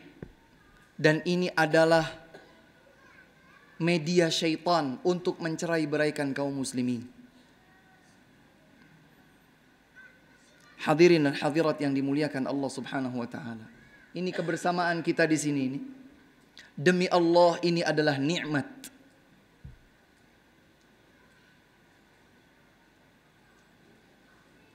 Ini adalah nikmat.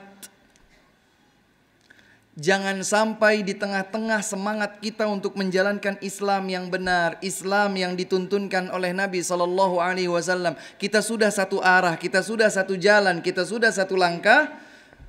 Jangan sampai kita biarkan hati kita kotor dengan kebencian, kedengkian terhadap sesama saudara kita sendiri. Amar ma'ruf nahi mungkar silahkan disampaikan, ditegakkan, tapi dengan cara yang hikmah, dan buang jauh-jauh kebencian. Rabbana la taj'al fi qulubina ghillal lilladzina amanu rabbana innaka raufur rahim. Dan memang kedengkian ini dapat merusak hati. Dan subhanallah, biasanya dengki itu tidak terjadi kecuali sesama profesi. Tukang becak itu dengkinya terhadap sesama tukang becak. Insya Allah dia tidak akan dengki kepada bos batubara misalnya. Tapi bos batubara sangat mungkin untuk dengki, iri hati terhadap sesama bos batubara.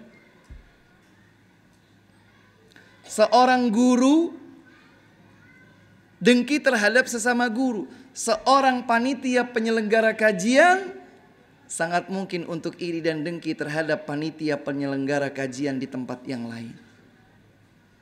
Seorang ustadz sangat mungkin dibisikkan, digelincirkan oleh syaitan untuk dengki kepada ustadz yang lain. Kalau saya ngisi kajian kok jumlah jamaahnya sedikit. Kalau ustadz fulan, di masjid besar, tumpah-tumpah. Benci sama ustadz fulan, na'udzubillah. Bersihkan hati kita. Segera isti'adzah, a'udzubillahi minasyaitonir rajim. Ya Allah, lindungi hamba dari bisikan syaitan. Kedengkian adalah bisikan syaitan. Kedengkian adalah kendaraan syaitan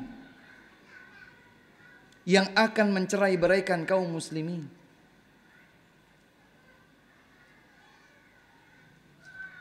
Seorang yang sudah berada dalam kebaikan, dia harus sadar bahwa yang dia dapatkan itu juga anugerah Allah untuk menguji dirinya, apakah dia itu bersyukur atau kufur. Insya Allah kita masih ingat ya kisahnya Nabi Sulaiman alaihissalam. Di antara doa Nabi Sulaiman itu adalah beliau berdoa kepada Allah, minta 3 hal dan semuanya dikabulkan. Saya tidak akan perpanjang kisahnya. Di bagian terakhir saja Nabi Sulaiman berdoa, ya Allah, aku memohon kepada engkau diberikan sebuah kerajaan yang tidak engkau akan berikan kepada selainku. Dan dikabulkan. Maka tidak ada selain Sulaiman alaihi salam yang kerajaannya meliputi hewan dan bangsa jin. Awan angin tunduk di bawah perintah Nabi Sulaiman. Pesawat zaman sekarang aja kalah. Nabi Sulaiman itu tinggal panggil, sit, angin sini, antarkan saya ke sana. Wush, nggak perlu beli tiket. Ada yang kekayaan dan kekuasaan kerajaannya seperti Nabi Sulaiman? Tidak. Jin ifrit dengan semua kemampuan mereka. Ada yang mampu membangun kulla banna'in wa ghawwas. Kata Allah Subhanahu wa taala menceritakan tentang bagaimana pasukan kerajaan Nabi Sulaiman alaihissalam. Jin-jin yang penyelam, jin-jin yang pandai membangun. Itu di bawah genggaman kerajaan Nabi Sulaiman alaihissalam. Kita itu punya apa dibandingkan Nabi Sulaiman? Kita nggak punya apa-apa saja kok sombong, apalagi iri kepada yang lain. Tahu apa yang diucapkan oleh Nabi Sulaiman dengan segenap kerajaannya itu? Hadza min fadli rabbi. Ini adalah keutamaan karunia dari Rabbku. Liyabluwani. Untuk menguji diriku. Aashkuru am akfur. Apakah aku bersyukur atau justru aku kufur? Yang dikasih ganteng, yang dikasih cantik, yang dikasih pintar, yang dikasih kaya, yang dikasih apa saja. Jangan lupa diri. Dan bersihkan hati ini dari kebencian atau kedengkian. Atau mengejek dan merendahkan kaum muslimin yang lainnya. Wallahu ta'ala a'lam.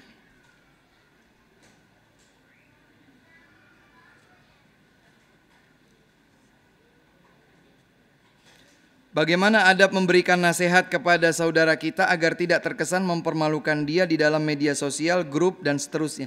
Ya jangan di media sosial.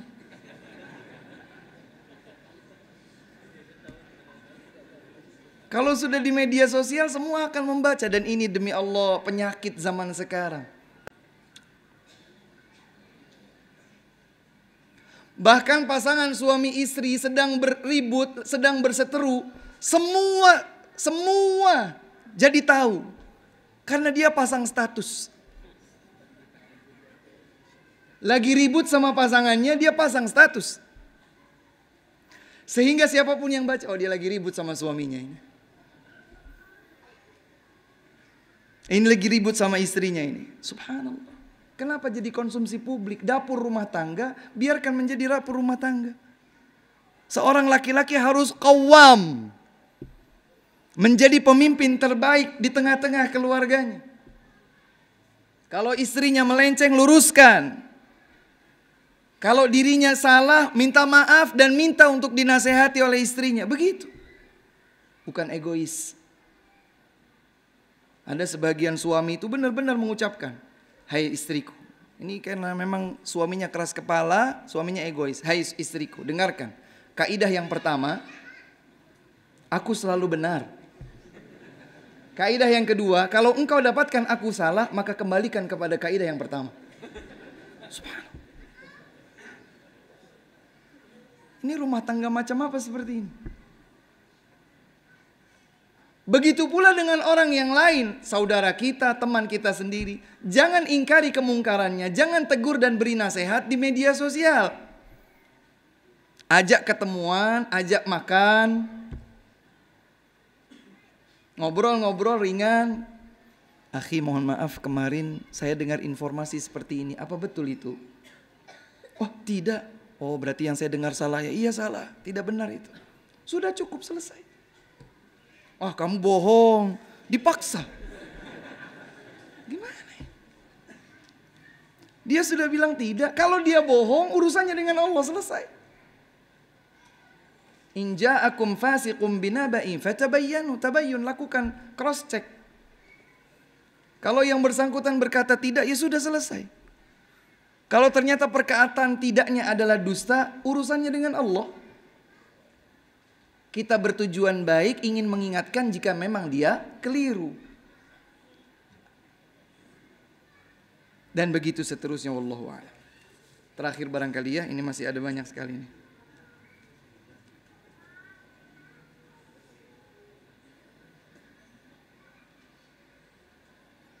Ustadz, bagaimana cara mencari semangat baru untuk mengamalkan ajaran sunnah seperti salat malam, puasa sunnah, menjenguk teman yang sakit, tazkiyah? Hadir di majelis ilmu. Hadir di majelis ilmu, kita akan berteman dengan orang-orang yang salih. Cari teman yang salih itu teman yang selalu mengingatkan kita akan kebaikan. Bukan kita itu cari teman yang gampang mengeluarkan traktiran.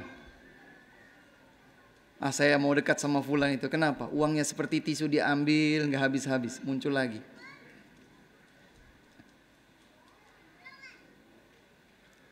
Allah Subhanahu wa taala berfirman dalam surat Al-Kahfi, kalau tidak salah ayat 28, yang pegang mushaf tolong dibantu.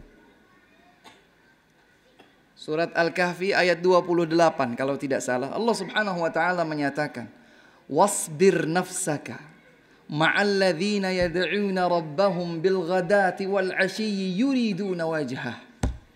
ولا تعد عيناك عنهم تريد زينة الحياة الدنيا ولا تطع من أغفلنا قلبه عن ذكرنا واتبع هواه وكان أمره فرطا. Sudah di cross check? Betul? Ayat 28 dalam surat Al-Kahfi. Apa artinya? Sekilas nanti bisa sudah dicatat, minimalnya dalam memori, nggak apa-apa. Al-Kahfi 28.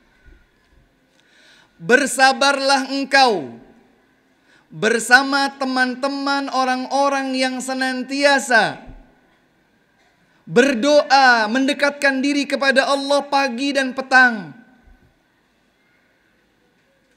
Selalu mengharapkan wajah Allah Subhanahu wa taala. Ini teman yang saleh ini. Karena dia itu adalah orang saleh, maka dia selalu dekat kepada Allah. Selalu ingat kepada Allah. Pagi sore selalu terhubung baik dengan Allah Subhanahu wa taala.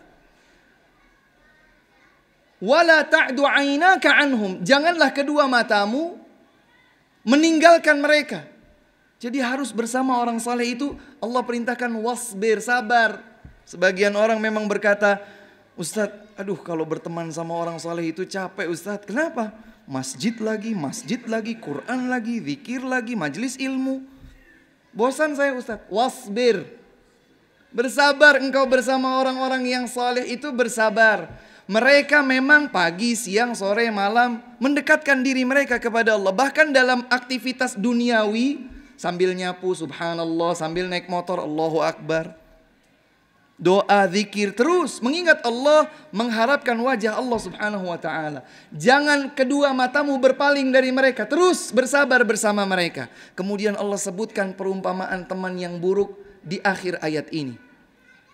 Wala tuti' man aghfalna qalbahu an dzikrina wattaba'a hawah wa kana amruhu furuta. Jangan engkau ikuti, jangan engkau taati bisikan teman-teman yang buruk, yaitu orang-orang yang kami, kata Allah, orang-orang yang kami lalaikan hatinya dari berzikir mengingat kami, dan urusannya selalu ruwet. Di Padang ruwet itu apa? Di Solo ini apa? Ruwet. Hah? Sulit. Ruwet. Jelimet. Masa bahasa Padang itu?